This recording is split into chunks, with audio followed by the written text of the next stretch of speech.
നമ്മുടെ സിനിമയുടെ പേര് റാസ. ഈ വെള്ളിയാഴ്ച 16-ാം തീയതി റിലീസാവുകയാണ്. എൻ്റെ പേര് ജസൻ ജോസഫ്. ഈ സിനിമയുടെ ഡയറക്ടറാണ്, റൈറ്ററാണ്. അതുകൂടാതെ ഇതിൽ പ്രധാനപ്പെട്ട ഒരു വേഷവും ചെയ്യുന്നുണ്ട്. പറഞ്ഞു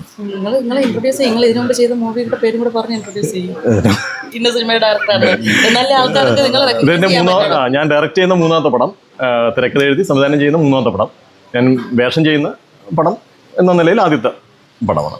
എൻ്റെ 3-ാമത്തെ പടം. ആദ്യത്തെ പടം റിയൽ ഫൈറ്റർ 2016-17 18-19 ആ സമയത്തുള്ളത് കലിപ്പ്. പിന്നെ കുറേ കാലം കൊറോണ ആയി ബന്ധപ്പെട്ട് വീട്ടിലിരിപ്പ്. അതിനുശേഷം റാസ. പിന്നെ ഇപ്പോൾ അതുകൂടാതെ ഞാൻ ഞാൻ നാടകത്തിൽ നിന്ന് വന്ന ആളാണ്. പ്രൊഫഷണൽ നാടകമാണ്. ഇപ്പോൾ ഞാൻ ഇൻഡസ്ട്രിയിൽ ഈ ഫീൽഡിൽ വന്നിട്ട് 30 വർഷമായി. ശരിക്കും 33 വർഷമായി. അപ്പോൾ യഥാർത്ഥം നമ്മുടെ ഇത് പറയുമ്പോൾ പിന്നെ നമ്മുടെ പ്രായമൊക്കെ പിടിക്കില്ലേ. അതെ, അതുകൊണ്ട്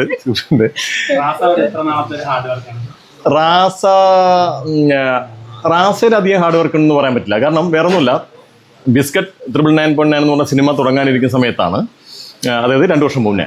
അപ്പോൾ അതിൽ കുറച്ച് തയ്യാറെടുപ്പ്, ഈ പറഞ്ഞ പോലെ കുറച്ച് തയ്യാറെടുപ്പ് വേണം ആ സിനിമയ്ക്ക്, കുറച്ചധികം ഇത് വേണം. അപ്പോൾ അങ്ങനെ വന്നപ്പോഴാണ് നമ്മുടെ ഇതെല്ലാം കൺട്രോൾ ചെയ്യുന്ന ഒരാൾ നമ്മുടെ മാനേജറായിട്ടൊക്കെ നിൽക്കുന്നത്.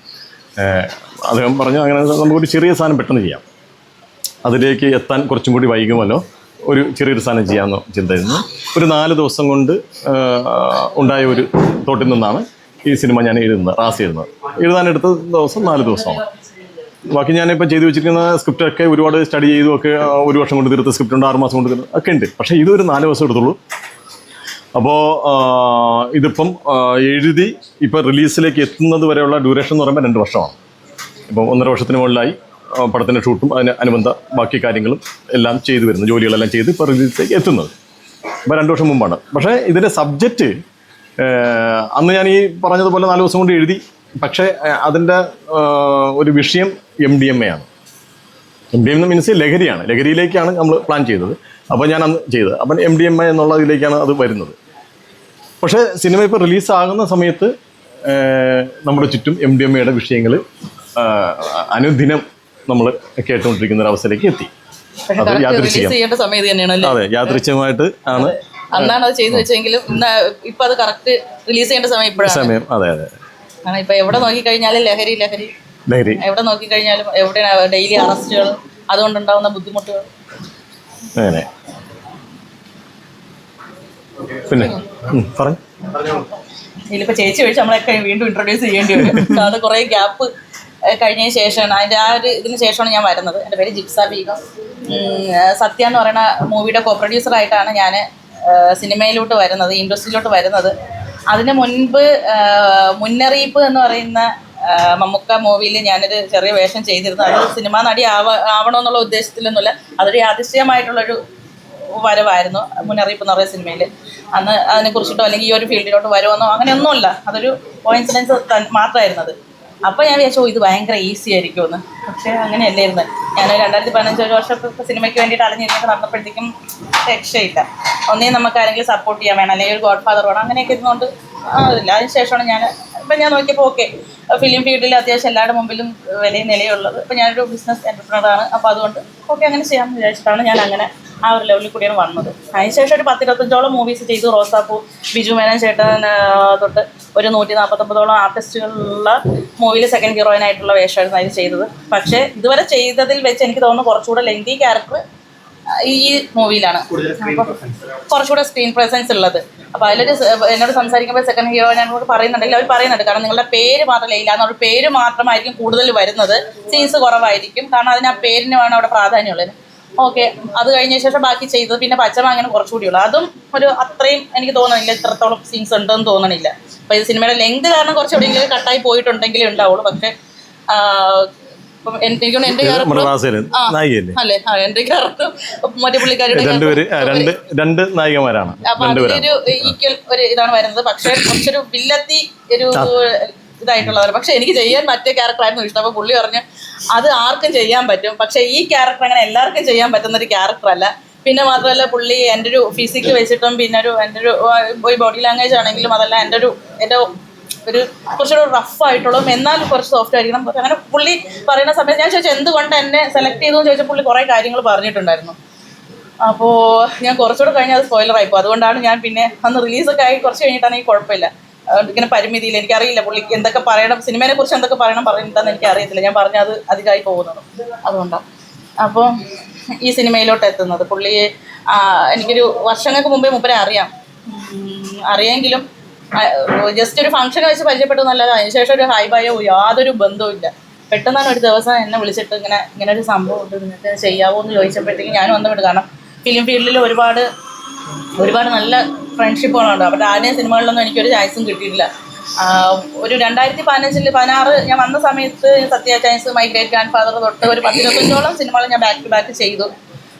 പക്ഷെ അതൊന്നും എനിക്ക് അങ്ങനെ ഒരു ചെയ്യാനായിട്ട് എന്തെങ്കിലും ഉള്ള ക്യാരക്ടറൊന്നും അല്ലായിരുന്നു. എല്ലാം കാസ്റ്റിംഗ് കഴിഞ്ഞിട്ടായിരിക്കും ഞാൻ അവരെയൊക്കെ വിളിക്കുന്നതോ അല്ലെങ്കിൽ എനിക്കൊക്കെ എത്തുന്നത്, ഈ റോസാപ്പൂ അല്ലെങ്കിൽ പച്ചമാങ്ങയൊക്കെ ഒഴിച്ചിട്ട്. അപ്പം ഇതിപ്പോൾ സ്റ്റാർട്ടിങ് സ്റ്റേജിൽ തന്നെ എൻ്റെ അടുത്തോട്ട് എത്തിയപ്പോൾ എനിക്ക് ഭയങ്കരമായിട്ട് തോന്നി. പിന്നെ ഞാൻ കുറച്ച് ഗ്യാപ്പായിട്ട് നിൽക്കുന്ന സമയം, കാരണം ഞാൻ ഈ ജോലിക്ക് കയറിയിട്ടുണ്ടായിരുന്നു ശ്രീലങ്കയിൽ ഗാളിൽ. ശരിക്കും ഫിലിം എൻ്റെ ഒരു പ്രൊഫഷൻ അല്ല, എൻ്റെ ഒരു പാഷൻ മാത്രമാണ്. ഇപ്പോൾ പുള്ളി പറഞ്ഞിട്ട് ഞാനും മൂപ്പറിൽ കണ്ടൊരു ഇത് അതാണ്, പുള്ളി പ്രൊഫഷനല്ല, പുള്ളി ഒരു ഭയങ്കര പാഷനായിട്ട് ചെയ്യുന്ന ഒരാളാണ്. ആ പുള്ളിയുടെ ഓഫീസിൽ നിരത്തി വെച്ചിരിക്കുന്ന സ്ക്രിപ്റ്റ് ഞാൻ ചോദിച്ചു ഇതൊക്കെ ഇപ്പോൾ ഞാൻ ലോക്ക്ഡൗൺ സമയത്ത് വെറുതെ ഇരുന്നില്ല മോളെ. അപ്പോൾ പുള്ളി ഇറങ്ങിയിട്ട് കാണുമ്പോൾ എൻ്റെ മോളെ പോലെയാണ് എനിക്ക് ഫീൽ ചെയ്യണം അന്നും പറയാറുണ്ട്. ഇപ്പോൾ കുറച്ച് അടുത്തും കൂടെ പുള്ളി പറഞ്ഞു ഞാൻ ആ ഇരുന്ന സമയം മുഴുവൻ ഞാൻ സ്ക്രിപ്റ്റ് എഴുതാനായിട്ട് പക്ഷേ അപ്പോൾ എനിക്കത് ഭയങ്കരമായിട്ട് പുള്ളിയുടെ ഓഫീസിൽ പോയപ്പോൾ എനിക്ക് ഭയങ്കര ഒരു സന്തോഷം തോന്നി. കാരണം അങ്ങനെ ഒരു പാഷനായിട്ട് നടക്കുന്ന ഒരാൾ എന്നുള്ളത് കണ്ടപ്പോൾ. അങ്ങനെ കുറേ കാരണങ്ങൾ ഞാൻ ഈ മൂവിയിലോട്ട് എത്തിയതിന്. പിന്നെ സിനിമയുടെ ക്യാരക്ടർ എന്ന് വെച്ച് കഴിഞ്ഞാൽ ശരിക്കും ഞാൻ ഈ നിൽക്കുന്ന ലെവലിലുള്ള ഒരു പെർഫോമൻസ്, അല്ലെങ്കിൽ ഞാൻ സാധാ സിനിമയിൽ ഇപ്പോൾ എനിക്കൊരു കഥ ഇപ്പോൾ പുള്ളിക്ക് അതിൽ ഞാൻ ജിപ്സാ ബീഗം അല്ലെങ്കിൽ ഇപ്പോൾ സാധാ നമ്മളുടെയൊക്കെ പഴയ സിനിമകൾ കണ്ണും കാതൊക്കെ കാണിച്ചൊക്കെ ഭയങ്കര നാടകീയമായിട്ടായിരുന്നു അഭിനയിക്കുന്നത്. ഇപ്പോഴത്തെ സിനിമകളിലൊക്കെ എല്ലാം ഭയങ്കര ഒറിജിനൽ രീതിയിലായിരുന്നു, ഒറിജിനാലിറ്റിയിലാണ് എല്ലാവരും അഭിനയിക്കുന്നത്. അപ്പോൾ ഏത് സിനിമകളിലാണെങ്കിലും നമുക്ക് എക്സ്ട്രാ ഒന്ന് എഫേർട്ടൊന്നും എടുത്ത് കണ്ണും മൂക്കതൊക്കെ കാണിച്ചൊന്നും പഴയ ശീല അല്ലെങ്കിൽ അവരുടെയൊന്നും ആ ഭാരതി ആ കാലഘട്ടത്തിൽ പോലും നമുക്ക് ചെയ്യേണ്ടി വരില്ല. പക്ഷേ ഇതിൽ അങ്ങനെയല്ല. ജിപ്സാ ബീഗം സാധാരണ നമുക്കിപ്പോൾ ഒരു ക്യാരക്ടർ തന്നാലും ഓക്കെ പലയില്ല, അല്ലെങ്കിൽ വേറെ ആരെങ്കിലും ഇപ്പോൾ ഏതെങ്കിലും ഒരു പച്ചമംഗല എന്നാലും ഓക്കെ അതൊരു 20 വയസ്സിൻ്റെ ഏജ് ആണെങ്കിൽ കുറച്ച് അതോട്ട് പോകുന്നതല്ലാതെ നമുക്ക് ആർട്ടിഫിഷ്യൽ ഒന്നും കാണിക്കേണ്ടതില്ല. പക്ഷേ ഇതിന് കുറച്ചൊരു ആർട്ടിഫിഷ്യൽ കാണിക്കണം എന്ന് അത് ആ ക്യാരക്ടർ ആ സിനിമ കാണുമ്പോൾ മനസ്സിലാവും എന്തിനാണ് അത് കാണിക്കണേന്ന്. അപ്പോൾ എനിക്ക് പലപ്പോഴും എനിക്ക് ചമ്മൽ തോന്നും, അച്ഛാ ഇത് വേണോ, ഇത്രയും അങ്ങോട്ട് ഇത് വേണം മോളെ, അത് വേണം. കാരണം ആ ക്യാരക്ടർ അതാണ്. കാരണം ജിപ്സാ ബീഗോ അല്ലെങ്കിൽ ഡോക്ടർ അനീറ്റയോ അല്ല, അതിലുപരി ആ ക്യാരക്ടർ അനീറ്റ എന്ന് പറഞ്ഞ ക്യാരക്ടറാണ് ഞാൻ ചെയ്യുന്നത്. അനീറ്റ അല്ലാതെ വേറൊരാളും കൂടെ അതിലുണ്ട്. അപ്പോൾ ആ ആളും കൂടെ ആയിട്ട് വേണം അനീറ്റ ബിഹേവ് ചെയ്യാൻ. എനിക്ക് ഭയങ്കര ഒരു ഇതുണ്ടായിരുന്നു. കാരണം പ്രേക്ഷകർ കാണുമ്പോഴത്തേക്ക് ഇത് എങ്ങനെ എടുക്കും എന്നൊക്കെ ഉള്ളൊരിതുണ്ടായിരുന്നു. പിന്നെ എനിക്കൊരു സിനിമയിൽ ഇന്നായി കഴിഞ്ഞാൽ ഷൂട്ടിംഗ് ലൊക്കേഷനിൽ എത്തിക്കഴിഞ്ഞാൽ പിന്നെ അതുവരെയുള്ള ചമ്മലൊക്കെ എനിക്ക് ഉണ്ടാവുള്ളൂ. അങ്ങനെ വിചാരിക്കും ഇങ്ങനെ ഇങ്ങനെ. പക്ഷെ അത് ഞാൻ ആ ക്യാരക്ടറിൽ മേക്കപ്പ് ചെയ്ത് ഞാൻ കോസ്റ്റ്യൂമും ചേഞ്ച് ചെയ്തിട്ട് ഞാൻ ഡയറക്ടറുടെ ഫ്രണ്ടിൽ ക്യാമറയ്ക്ക് മുമ്പിൽ നിന്ന് പിന്നെ എനിക്ക് അങ്ങനത്തെ ഒരു ചിന്തയില്ല. അത് എല്ലാ സിനിമയിലും അങ്ങനെയാണ്. ഇപ്പോൾ ഒരു എക്സ്പോസിങ് സീനാവട്ടെ അല്ലെങ്കിൽ ഒരു ബെഡ്റൂം സീൻ അല്ലെങ്കിൽ വേറെ എന്തെങ്കിലും ആവട്ടെ, എന്താണെങ്കിലും ശരി, പിന്നെ ഞാനൊരു ആർട്ടിസ്റ്റ് എന്നുള്ള ചിന്ത മാത്രമേ എനിക്ക് അവിടെ വരാറുള്ളൂ. ആ സിനിമ തീർന്നവരെ എനിക്ക് അങ്ങനത്തെ ഒരു ചിന്ത പിന്നെ അതിനെക്കുറിച്ചില്ല. പക്ഷെ അതിന് മുമ്പ് എനിക്ക് അങ്ങനെ തോന്നാറുണ്ട്, അയ്യോ ഇത് ഞാനെന്തെങ്കിലും വിചാരിക്കാം, അല്ലെങ്കിൽ അങ്ങനെ തോന്നും ഇങ്ങനെ തോന്നുന്നത്. പക്ഷെ നമ്മളങ്ങനെ തോന്നിയാൽ നമ്മൾ ശരിക്കും ഒരു ആർട്ടിസ്റ്റ് അല്ല, നമ്മൾ അപ്പോഴും നമ്മളായിട്ട് നിൽക്കണം എന്നുള്ളതാണ്. ആ ഒരു ക്യാരക്ടറിലോട്ട് നമ്മൾ മാറിയിട്ടുണ്ട് എന്ന് നമുക്ക് തോന്നുന്നത്. ഓക്കെയാണ്. പിന്നെ ബാക്കി നിങ്ങൾ ചോദിച്ചോളും, അതനുസരിച്ചിട്ട് ഞാൻ ഇനി കൂടുതൽ പ്രവർത്തിക്കുന്നില്ല. എൻ്റെ പേര് സലാഹ് എന്നാണ്. ഞാൻ ഈ സിനിമയിൽ ഒരു ക്യാരക്ടർ ചെയ്യുന്നുണ്ട്, ഒരു വില്ലൻ ക്യാരക്ടറാണ്. പ്രധാന ഒരു വില്ലൻ ആണ് ചെയ്യുന്നത്. ഇദ്ദേഹത്തിൻ്റെ ഹസൻ സാറിൻ്റെ ഇതിൻ്റെ തൊട്ട് മുമ്പിലൊരു മൂവി ഉണ്ടായിരുന്നു, ഖലീഫെന്ന് പറഞ്ഞു. അതിനകത്ത് ഒരു ഇതേപോലെ ഒരു നെഗറ്റീവ് ക്യാരക്ടർ തന്നെയായിരുന്നു ഞാൻ ചെയ്യുന്നത്. അപ്പോൾ അവര് സഹീർ ഖാൻ എന്ന് പറഞ്ഞൊരു, എൻ്റെ ക്യാരക്ടറിൻ്റെ പേര് സഹീർ ഖാൻ എന്നാണ്. ഇവിടുത്തെ ഈ മാഫിയ തലവന ഒരു ക്യാരക്ടർ, NDMA സപ്ലൈ ചെയ്യുന്ന ഒരു ക്യാരക്ടർ. അപ്പോൾ പുള്ളി ആ ഖലീഫിൽ ഉള്ള പരിചയം വെച്ചിട്ടായിരിക്കും എന്നെ വിളിച്ചത്. ഇതിന് മുമ്പായിട്ട് ഞാൻ കുറേ പടങ്ങൾ ചെയ്തിട്ടുണ്ട്, പഴയ കുറേ പടങ്ങൾ, പിന്നെ ആയിട്ടൊക്കെ കുറേ ഷാജി സാറിൻ്റെ പടങ്ങളും അതുപോലെ കുറേ പടങ്ങൾ ചെയ്തിട്ടുണ്ടായിരുന്നു. ഷാജി കൈലാസിൻ്റെ ഏകലവ്യൻ, അതുപോലെ സിറ്റി പോലീസ്, സ്ഥലത്തെ പ്രധാന പയ്യൻസ്, അങ്ങനെ ആ സമയത്തുള്ള ഒരു ഒരുപാട് പടങ്ങളിൽ ഞാൻ ചെറിയ ചെറിയ വേഷങ്ങൾ ചെയ്തിട്ടുണ്ടായിരുന്നു. പിന്നെ അതുപോലെ സീരിയലും കുറേ സീരിയലൊക്കെ ചെയ്തിട്ടുണ്ടായിരുന്നു. ഇപ്പോൾ കുറച്ച് ഗ്യാപ്പിന് ശേഷം ഞാൻ ഈ ചെയ്യുന്ന 2 പടങ്ങളാണ്. ഞാൻ മമ്മൂക്കയുടെ വേഷത്തിലൊരു ചെയ്തിട്ടുണ്ട്. അതുപോലെ തസ്കര വീരൻ എന്നൊരു സ്മഗ്ലറായിട്ട് ലാലേട്ടൻ്റെ കൂടെ വർക്ക് ചെയ്യുന്നുണ്ട്. യോധ, അതുപോലെ താണ്ഡവം എന്ന് പറഞ്ഞ പടത്തിലുണ്ട്. അങ്ങനെ കുറേ ചെറിയ വേഷങ്ങളൊക്കെ ചെയ്തിട്ടുണ്ടായിരുന്നു. സീരിയലിൽ ഒരുപാട് ചെയ്തിട്ടുണ്ടായിരുന്നു. അത് ചെയ്യുന്നുണ്ട്. ഇപ്പൊ ലാസ്റ്റ് പേര് ഞാൻ പറഞ്ഞ ഏതൊരു സീരിയലിനെ കുറിച്ച് ചെയ്തിട്ട് അത് സി കേരള പേര് ഞാൻ സുനിയുടെ പേരാണ്. അത് ചെയ്തപ്പോൾ ഒരു 5-8 മാസമായി 8 മാസം ചെയ്തു. പിന്നെ മനോരമ വിഷൻ്റെ സീക്രട്ടായി എന്ന് പറഞ്ഞിട്ടൊരു സീരിയൽ ഉണ്ടായിരുന്നു. അതിലൊരു പ്രധാന ക്യാരക്ടർ തന്നെയായിരുന്നു. പിന്നെ അതുപോലെ സ്ത്രീ, പിന്നെ ഇവിടെ ഒരു അമൃത വിഷൻ്റെ ഒരു സീരിയൽ ജാഗ്രത, അതിലവരെ 2 സ്റ്റോറിയിലും ഞാൻ ഒക്കെ വില്ലൻ ക്യാരക്ടേഴ്സ് ആയിരുന്നു ഞാൻ ചെയ്തിരുന്നത്. നല്ല വേഷങ്ങളായിരുന്നു. പിന്നെ നമുക്ക് ബിസിനസ്സുണ്ട്, ട്രാവൽ ഏജൻസി റിക്രൂട്ട്മെൻ്റ് ഒക്കെ ഉണ്ട് പുറത്തേക്ക്. പല സമയത്ത് പല ഭാഗത്തായിരിക്കാൻ. അപ്പോൾ അതുകൊണ്ട് കണ്ടിന്യൂ ചെയ്യാൻ പറ്റാറില്ല. ഈ ഫീൽഡിൽ നിൽക്കാൻ പറ്റാത്ത പ്രശ്നങ്ങൾ. ഡയറക്ടർ പുള്ളിയാണെങ്കിൽ പുള്ളി ഇതിനകത്ത് നല്ല പെർഫോം ചെയ്തിട്ടുണ്ട്. പുതിയൊരു നടൻ ഈ സിനിമയിൽ മലയാള സിനിമയിലോട്ട് വരുന്നതാണ് ഞാൻ വിശ്വസിക്കുന്നത്. നന്നായിട്ട് പുള്ളിക്ക് ഉള്ള നല്ല ബാക്ക്ഗ്രൗണ്ട് ഉണ്ടെന്ന് തോന്നുന്നു അല്ലേ? ഈ നാടകത്തിലൊക്കെ ആയിട്ട് കുറെ പടങ്ങൾ നാടകങ്ങളൊക്കെ ചെയ്തിട്ടുണ്ട്. എന്റെ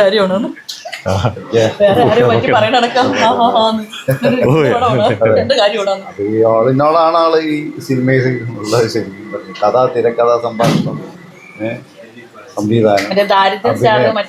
പഴയ ഒരു ബാലചന്ദ്ര മേനോന്റെ ഒരു ലെവലിലോട്ടാണ് പുള്ളി. ആസ്ഥാന സ്മഗിൾ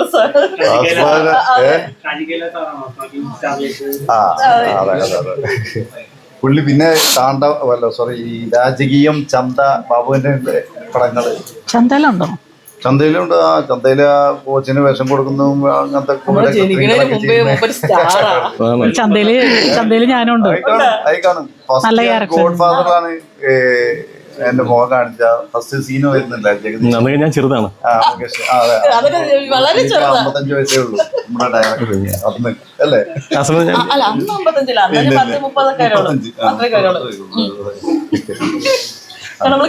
പിന്നെ എന്നോട് ഇഷ്ടം കൂടാന്ന് പറഞ്ഞ കമൽ സാറിന്റെ ഒരു പടം, അതിലൊരു ക്യാരക്ടർ വേഷം ചെയ്യുന്ന നമ്മുടെ ചക്രവർത്തി തെലുങ്കിയുടെ പുള്ളിയുടെ ഓപ്പോസിറ്റ് വില്ലനായിട്ട് ജോൺ വർഗീസ് എന്ന് പറഞ്ഞ ഒരു ക്യാരക്ടർ ചെയ്തിട്ടുണ്ട്. ഞാൻ കുറെ ഗ്യാപ്പായി വേറെ വഴിക്കൊക്കെ തിരിഞ്ഞു. ഈ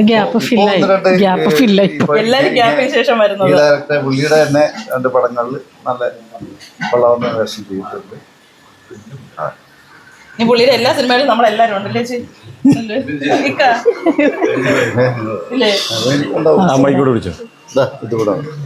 ഇത് മൈക്കായിരുന്നോ? ഞാൻ ബ്രഷാണ് വിചാരിച്ചു. റാസയെ കുറിച്ച് എനിക്ക് നല്ല അഭിപ്രായമാണ് ഇതുവരെ ഉള്ളത്. അതറിയില്ല, റിലീസ് ആയാലും പടം മൊത്തം കാണത്തില്ല.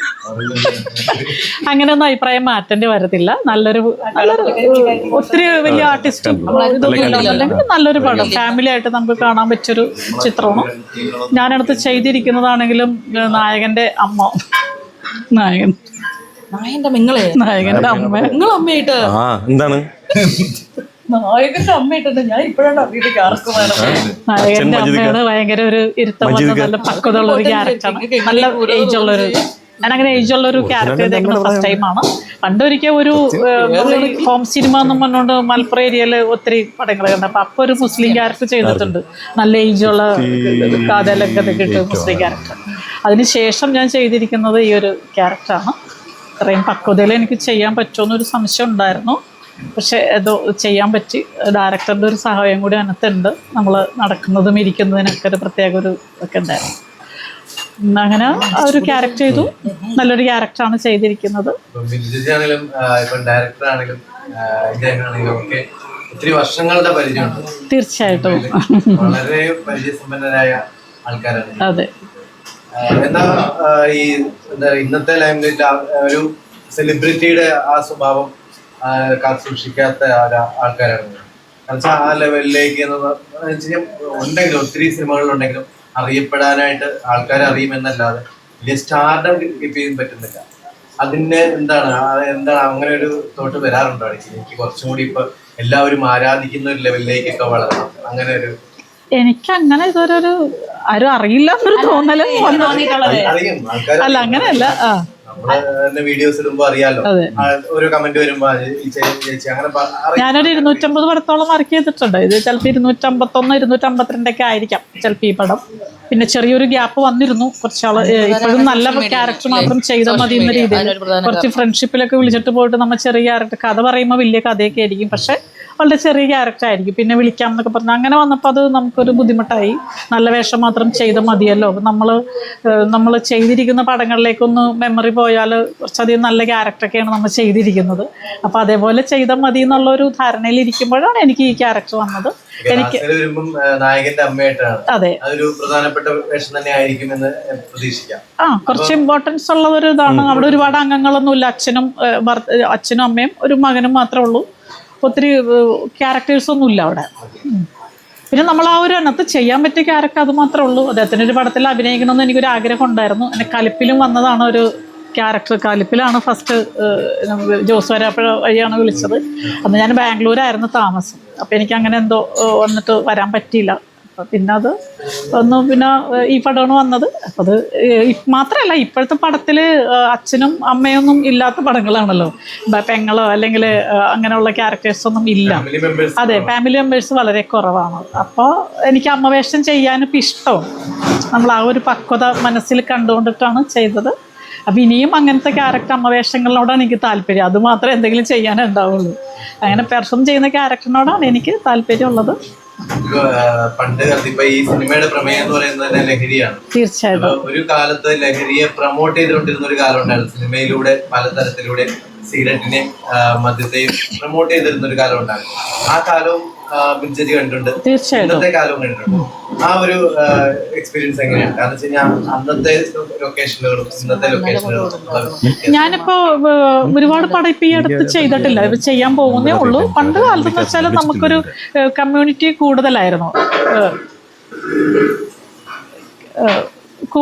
എല്ലാവരും കൂടി വർക്ക് കഴിഞ്ഞാൽ ഒരുമിച്ചിരിക്കുക. പിന്നെ അന്നത്തെ ലഹരി സംഭവം അന്ന് അത്രയും ഉണ്ടായതായിട്ട് എനിക്കറിയില്ല. ഇന്നിപ്പോൾ നമ്മൾ ലൊക്കേഷനിൽ പോലും ലഹരി എടുത്തിട്ടാണ് എല്ലാവരും വരുന്നതെന്ന് പറയുന്നു. എനിക്കിത് തിരിച്ചറിയാൻ ഇതുവരെ സാധിച്ചിട്ടില്ല. ഇത് MDMA അടിച്ചാൽ എങ്ങനെ ആയിരിക്കും എന്നുള്ള സത്യത്തിൽ എനിക്കിന്നും അറിയത്തില്ല. ഇല്ല, ട്രൈ ചെയ്യാനല്ല, ട്രൈ ചെയ്യേണ്ട ആവശ്യമല്ല. അപ്പൊ എനിക്കറിയാൻ പറ്റില്ലല്ലോ എൻ്റെ ഇത്. നമ്മൾ അടുത്തിരിക്കുന്ന ഒരു വ്യക്തിയെ അടിച്ചിട്ടിരിക്കുന്നതാണോ എന്ന് എനിക്ക് അറിയത്തില്ല. അതെ, ഇതിപ്പോ അന്നെന്ന് വെച്ചാൽ എല്ലാവരും കൂടി നല്ലൊരു സൗഹൃദം ഉണ്ടായിരുന്നു.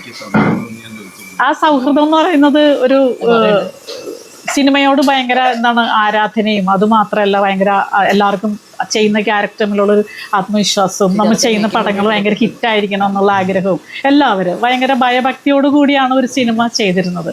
അത് നമുക്കറിയാം. ഏതൊരു പടം തുടങ്ങുമ്പോഴും ഗണപതിക്ക് ഒരു തേങ്ങ അടിക്കാതെ ഒരു പടം തുടങ്ങത്തില്ല. അതവിടെ എന്തെങ്കിലും ഒരു അപാകത കണ്ടു കഴിഞ്ഞാൽ അന്നത്തെ ആ ദിവസം അത് പോക്കണം. അപ്പം നമ്മളെയൊക്കെ വെച്ചൊരു ഫസ്റ്റ് ഷോട്ട് ചെയ്യാൻ പല പടങ്ങളും ചെയ്തിട്ടുണ്ട് അങ്ങനെ. അപ്പം അതൊക്കെ ചെയ്യുമ്പോൾ നമുക്കൊരു പേടിയായിരുന്നു, ദൈവമേ ഒന്നും സംഭവിക്കല്ലേ, പടങ്ങൾ ഭംഗിയായിട്ട് തീരാനായിട്ട് സാധിക്കണേ എന്നൊക്കെ ഒരു പ്രാർത്ഥനയോട് കൂടിയാണ് ചെയ്യുന്നത്.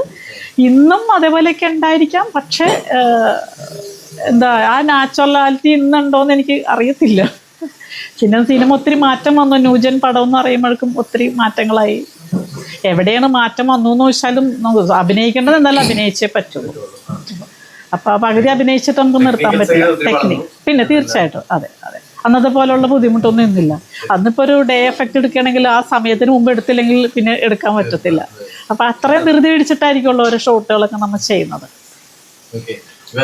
ഡയറക്ടർ ചോദിക്കാതിരിക്കാൻ പറ്റില്ലാത്തൊരു ചോദ്യമാണ്. നിങ്ങൾക്ക് ദേഷ്യം വരുമായിരിക്കാം. എന്താ കാര്യം എന്ന് വെച്ച് കഴിഞ്ഞാൽ സെറ്റുകളിലൊക്കെ ലഹരിയാണെന്നാണ് പറയുന്നത്.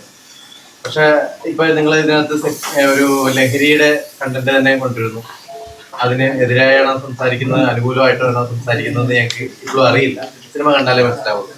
പക്ഷെ ലഹരിയോടുള്ള ഒരു അതായത് ഒരു സംവിധായകൻ എന്നുള്ള നിലയ്ക്ക് മാറി സമൂഹത്തിനോട് എന്താണ് ലഹരി എന്നുള്ള ഒരു വിഷയത്തെ കുറിച്ച് സംസാരിക്കുന്നത്?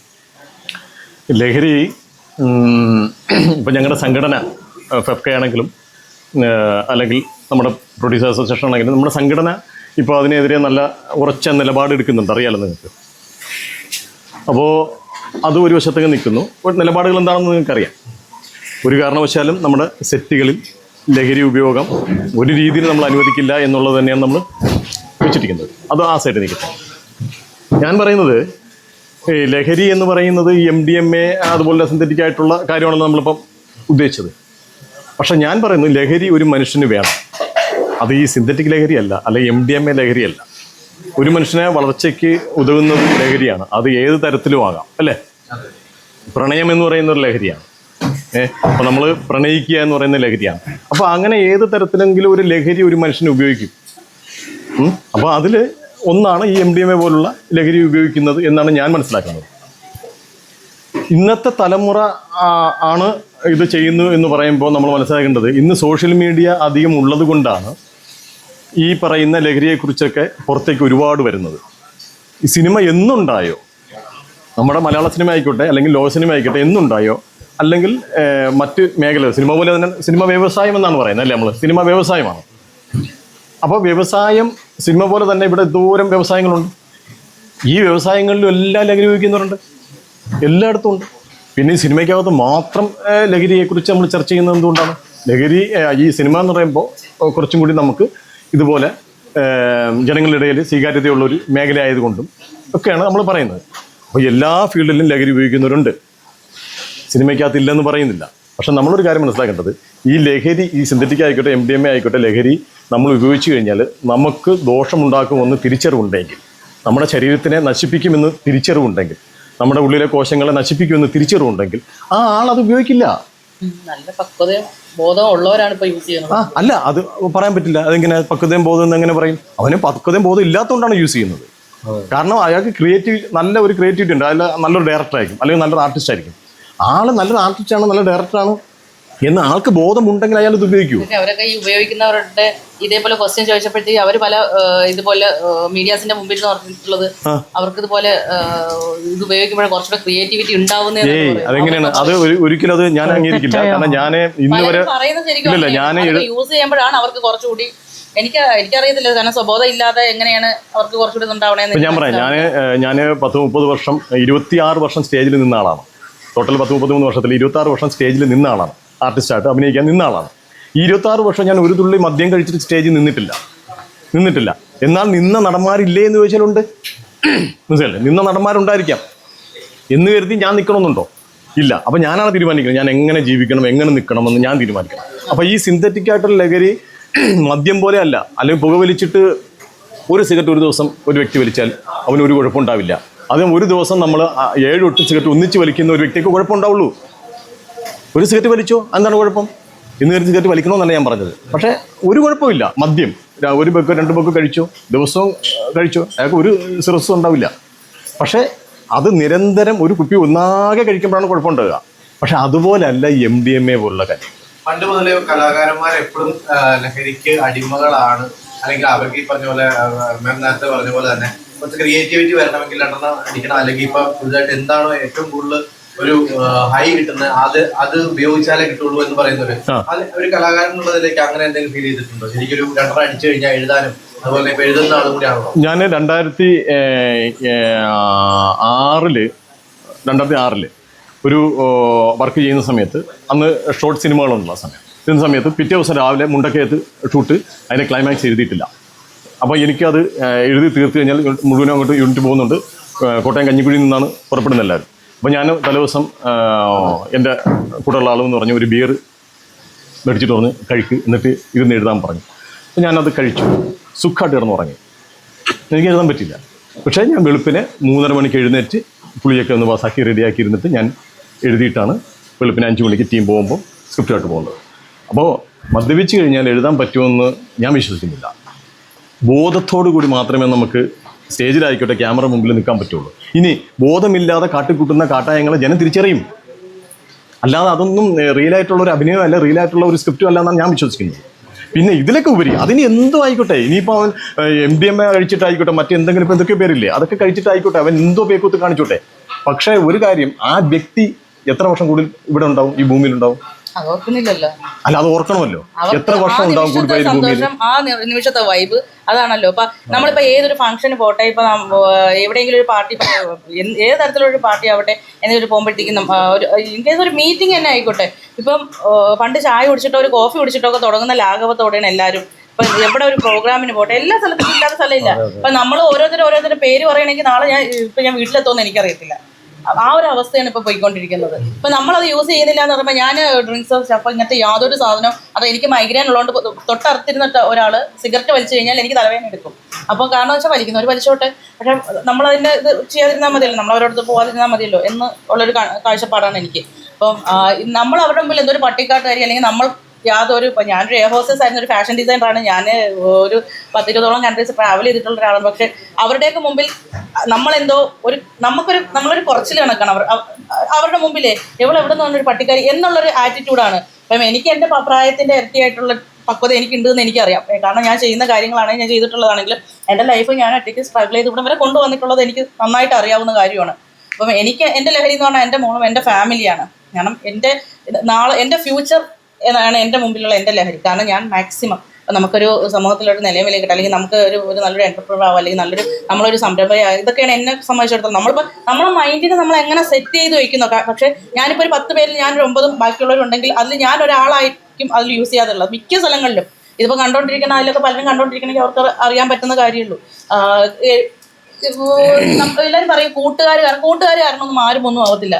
നമ്മൾ സ്വയം വിചാരിച്ചിട്ടാണ്. ഇപ്പം ചെറുതിൽ എൻ്റെ കല്യാണം കഴിച്ചു, എൻ്റെ ഡിവോഴ്സായി, ഞാൻ ഒറ്റയ്ക്ക് കഴിഞ്ഞ് 10 വർഷമായിട്ട് ജീവിക്കുന്ന ഒരാളാണ്. 17-ാമത്തെ വയസ്സിൽ 17-ാമത്തെ വയസ്സിൽ എൻ്റെ കല്യാണം കഴിഞ്ഞു. 17-ാമത്തെ വയസ്സിൽ എനിക്ക് എൻ്റെ മോള് കൂടെ ഉണ്ട്. 18-ാമത്തെ വയസ്സൊക്കെ അവൾ എൻ്റെ കൂടെ ഉണ്ട്. അന്ന് തൊട്ട് ഇന്ന് വരെ ഞാൻ ഏവിയേഷന് പഠിക്കാൻ പോകുമ്പോൾ 6 മാസമുള്ള കുഞ്ഞും ഞാൻ ഒറ്റയ്ക്കാണ് താമസിക്കുന്നത്. അതേപോലെ ഞാൻ ഓരോ സ്ഥലത്ത്, ഇപ്പോൾ കൊച്ചിയിലാണെങ്കിൽ ഞാൻ 8-9 വർഷമായിട്ട് ഇവിടെ ഉണ്ട്. എല്ലാ സ്ഥലത്തും ഞാൻ ഒറ്റയ്ക്കാണ് താമസിക്കുന്നത്. ഞാൻ ഇത്രയും ആൾക്കാരുടെ ഇടയിൽ, ഈ കണ്ട ആൾക്കാരുടെ, ഞാൻ വീട്ടിനുള്ളിൽ 4 ചുമനുള്ളിൽ ഇരിക്കുന്ന ഒരാളല്ല. ഞാൻ ഇത്രയും ട്രാവൽ ഉണ്ട്. പക്ഷേ ഞാൻ പോകുന്ന സ്ഥലങ്ങളിലും വരുന്ന സ്ഥലങ്ങളിലും ഞാൻ പോകുന്ന എല്ലാ സ്ഥലത്തും ഉണ്ട്. പക്ഷേ അന്ന് തൊട്ട് ഇന്ന് വരെ ഞാനത് യൂസ് ചെയ്യാതെ. കാരണം എനിക്ക് എന്നെ പറ്റി ഒരു ബോധമുണ്ട്. ഞാൻ ആരാണ്, ഞാൻ എന്താണ്, ഞാൻ എവിടെ നിന്ന് വന്നതാണ്, എനിക്കിനി എൻ്റെ നാളെ എന്താണെന്ന് എനിക്കൊരു അടുത്തൊരു കാരണം ഒരു 10 വർഷത്തിന് മുമ്പേ ഞാൻ എന്തായിരിക്കണം എന്നുള്ളൊരു ബോധം എനിക്കുണ്ടായിരുന്നു. അതിൻ്റെ ഇടയിൽ ഇപ്പോൾ ജോലി വന്നു, കൊറോണ വന്നു, പല കാര്യങ്ങൾ വന്നു, ഇത് വന്നെങ്കിലും ഞാൻ പിന്നെ അവിടെ നോക്കിയിരിക്കാറില്ല അടുത്തത് എന്ത്. കാരണം എൻ്റെ മൈൻഡ് എപ്പോഴും നല്ല ഷാർപ്പായിരിക്കണം എന്ന് ചിന്തിക്കുന്ന ഒരാളാണ്. അപ്പോൾ ഇങ്ങനെയൊക്കെ നമ്മൾ 2 രീതിയിൽ ചിന്തിക്കാം. ഇതൊക്കെ യൂസ് ചെയ്തിട്ട് ക്രിയേറ്റിവിറ്റി വരുവോളൊന്നും, അല്ലെങ്കിൽ ഇതാവുമെന്ന് ചിന്തിക്കുന്നവർ, അല്ലാതെ ഇപ്പം ഞാൻ ചിന്തിക്കും പോലെ ചിന്തിക്കുന്നവർ ഒരുപാട് പേരുണ്ട്. കോ പ്രൊഡ്യൂസർ ആയിട്ടാണല്ലോ സിനിമയിലേക്ക് കടന്നു വരാനുള്ളത്. അത് ശരിക്കും പണ്ട് മുതലേ ആ സിനിമയോടുള്ള സ്നേഹം കൊണ്ട് സിനിമയോട് എൻട്രിക്ക് വേണ്ടിയിട്ട് സ്വയം നിർമ്മിച്ച ഒരു പൊസിഷനാണോ? ഞാൻ ഫണ്ടറായിരുന്നു. ഞാൻ എനിക്ക് ഒരു 17-18 വയസ്സ് തൊട്ട് ഞാൻ പറഞ്ഞല്ലോ, ഞാൻ ഒരു ലൈഫ് എന്ന് പറയുന്നത് ശരിക്കും എല്ലാവരും ഇന്നിപ്പോൾ ഭയങ്കര ക്യൂട്ട്നെസ് കാണിച്ചു കിടക്കുന്ന സമയത്ത് എനിക്ക് പ്രാരാബ്ദങ്ങൾ എൻ്റെ തലയിലോട്ട് വന്ന് വീണത്. അതും ഞാൻ ദാരിദ്ര്യത്തിൽ ജനിച്ച ഒരാളല്ല. എൻ്റെ ഫാമിലിക്ക് ഒരു ദാരിദ്ര്യം, എല്ലാവരും പറയും പോലെ ദാരിദ്ര്യം പറഞ്ഞ് മെഴുകേണ്ട ആവശ്യം എനിക്കില്ല. ഇപ്പോഴും എൻ്റെ ഫാമിലിയൊക്കെ അത്രയും വെൽ സെറ്റിൽഡ് ആണ്, വെൽ റെപ്യൂട്ടഡ് ആയിട്ടുള്ളൊരു ഫാമിലിയാണ്. ഒരു 33 years ആയിട്ട് എൻ്റെ മമ്മി ഡാഡി അനിയത്തിമാരെല്ലാം അവർക്ക് പഠിച്ചതും ജനിച്ചതും വാങ്ങും എല്ലാം ദുബൈയിലാണ്. ഇപ്പോഴും അവരവിടെ സെറ്റിൽഡും ആണ്. അപ്പോൾ അന്നത്തെ സമയത്ത് പിന്നെ മുസ്ലിം എന്നുള്ളൊരു ഇതും കൂടെ കൊണ്ട് പെട്ടെന്ന് കെട്ടിച്ചു എന്നുള്ളത് ഇത്. അപ്പം ആ സമയത്ത് ഞാൻ +2 കഴിയുമ്പോഴേ കേട്ടോ, ഞാൻ അതിനുശേഷം ഇപ്പോൾ ഏവിയേഷൻ ആവട്ടെ, ഞാൻ ഫാഷൻ ഡിസൈനിങ് ആചാര്യ കോളേജിൽ നിന്ന് കഴിഞ്ഞത് ആട്ടെ, ഡിഗ്രി ആവട്ടെ, ബാക്കി കംപ്ലീറ്റ് ഫിയട്ട തൊട്ട് പേഴ്സണാലിറ്റി ഡെവലപ്മെൻറ്റ് തൊട്ട് ഞാൻ AutoCAD 2D 3D 3D max complete ഞാൻ ഈ കഴിഞ്ഞ ഒരു 10-20ഓളം ഡിപ്ലോമ കോഴ്സുകൾ ഞാൻ കഴിഞ്ഞിട്ടുണ്ട്. ഞാൻ ഈ പഠിച്ചതെല്ലാം എൻ്റെ കുഞ്ഞിനെയും കൊണ്ട് നടന്നതാണ്. എനിക്ക് എവിടെ വേണമെങ്കിലും എനിക്ക് ആരും എന്നെ കൺട്രോൾ ചെയ്യാനില്ല. എനിക്ക് എങ്ങനെ വേണമെങ്കിലും ഇതാക്കാം, എനിക്ക് എന്തിനു വേണമെങ്കിലും അടിമയാവാം. വേണമെങ്കിൽ അതിന് കുറേ ആ കാരണം ഈ കാരണം മറ്റേ കാരണം എന്ന് പറഞ്ഞിട്ട് എനിക്ക് ചേരുമ്പടി ചേർക്കാൻ കുറേ കാരണങ്ങളുണ്ട്. പക്ഷേ അപ്പോഴും എനിക്കൊരു ബോധമുണ്ട്. പക്ഷേ അന്ന് തൊട്ട് എനിക്ക് ചെറുതിലേ തൊട്ട് തന്നെ എനിക്കൊരു ബിസിനസ് മൈൻഡ് ഉണ്ട്. എല്ലാ കാര്യത്തിനും എനിക്കൊരു ബിസിനസ് മൈൻഡ് ഉണ്ട്. കുഞ്ഞു കാരണം ഒരു ചെറിയൊരു 5 സെൻറ്റ് വാങ്ങിക്കുക, അത് എഗ്രിമെൻ്റ് എഴുതുക, അത് സെയിൽ ചെയ്യുക, നമ്മൾ ചെയ്യുന്നതിന് മുമ്പേ തന്നെ സെയിൽ ചെയ്യുക, നമ്മുടെ പേരിലോട്ട് രജിസ്റ്റർ ചെയ്യുമ്പോൾ സെയിൽ ചെയ്യുക, അതിൽ നിന്ന് കിട്ടുന്ന പ്രോഫിറ്റ് കൊണ്ട് വേറൊരു എവിടെയെങ്കിലും ഒരു ടെക്സ്റ്റൈൽസ് ഒരു ജ്വല്ലറിയിൽ ഇൻവെസ്റ്റ് ചെയ്യുക, അതിൻ്റെ പ്രോഫിറ്റ് എടുത്തിട്ട് ഒരു ചിട്ടി അടയ്ക്കുക, ആ ചിട്ടിയിൽ നിന്ന് കിട്ടുന്ന പ്രോഫിറ്റും ഇതിൽ നിന്ന് മാസമാസത്തെ അത് അടയ്ക്കുക, എന്നിട്ട് അതൊരു 6-7 മാസം ആകുമ്പോൾ അത് പിടിച്ചിട്ട് അടുത്ത സ്ഥലത്തോട്ട് ഇൻവെസ്റ്റ് ചെയ്യുക. ഒരു 18 വയസ്സ് തൊട്ട് എനിക്കിങ്ങനെ ഒരു ബിസിനസ് മൈൻഡ് ഉണ്ട്. ഞാൻ ആ സമയത്തൊക്കെ ഏവിയേഷൻ പഠിച്ചുകൊണ്ടിരിക്കുന്നു. ഞാൻ ക്യാമ്പസ് സെലക്ഷനിലാണ് എനിക്ക് ജോലി കിട്ടുന്നത്. എനിക്ക് സ്കോളർഷിപ്പോട് കൂടിയിട്ടാണ് ഞാൻ പഠിച്ചത്. എഫിൽ ഇന്റർനാഷണലിൽ നമ്മുടെ 2000 സ്റ്റുഡൻസിൽ 2 പേർക്ക് കിട്ടുന്നതാണ് ആ സ്കോളർഷിപ്പ്. അതിനാൾ ഞാനായിരുന്നു. അപ്പോൾ എനിക്ക് പകുതി ഫീസേ എനിക്കന്നുണ്ടായിരുന്നുള്ളൂ. 12,500 രൂപ ഫീസിൽ എനിക്ക് 6,700 സംതിങ് കൊടുത്താൽ മതി. അതേപോലെ തന്നെ പഠിച്ച 6-ാം മാസം ആയ സമയത്ത് എനിക്ക് ക്യാമ്പസ് സെലക്ഷന് അന്ന് സാക്സ്, എയർ ഇന്ത്യ സാക്സ് വരുന്ന സമയമാണ്, ട്രിവാൻഡ്രം ഇന്റർനാഷണൽ എയർപോർട്ട് വരുന്ന സമയത്ത്. അപ്പോൾ ഞാൻ ജോലി ഒരു സൈഡിലായിട്ട് ജോലി കൊണ്ടുപോകാം, സൈഡിലായിട്ട് ബിസിനസ് ഉണ്ട്. അപ്പം ഞാൻ ചിന്തിച്ചു, അങ്ങനെയാണെങ്കിൽ ഈ ബിസിനസ് എനിക്ക് എന്തുകൊണ്ട് ഫിലിമിൽ ചെയ്തുകൂടാ. പക്ഷേ അന്ന് എനിക്ക് അവരുടെ വലിയൊരു നഷ്ടം സംഭവിച്ചില്ലായിരുന്നു എന്നുണ്ടെങ്കിൽ അത്യാവശ്യം അന്ന് പ്രൊഡക്ഷൻ കൺട്രോൾ സജി തോമസ് എന്ന് പറഞ്ഞ പുള്ളിയോട് ഞാൻ പറഞ്ഞ പോലെ വാദക്കാർ ഞാൻ പറഞ്ഞിട്ട് എനിക്ക് ഇതിൽ തന്നെ നിന്നുകൊണ്ട് ഇനി ഇത് തന്നെ എൻ്റെ പാഷനും എൻ്റെ ബിസിനസ്സും ഒക്കെ ഇതിലാക്കണം. എനിക്ക് നല്ല താല്പര്യം ഉണ്ടായിരുന്നു. നന്നായി ഉള്ള സ്വസ്ഥത സമാധാനം പൈസ ഉണ്ട്, സ്വസ്ഥത സമാധാനം സന്തോഷം ഉള്ളത് കൂടി കളയണം. അപ്പോൾ എനിക്ക്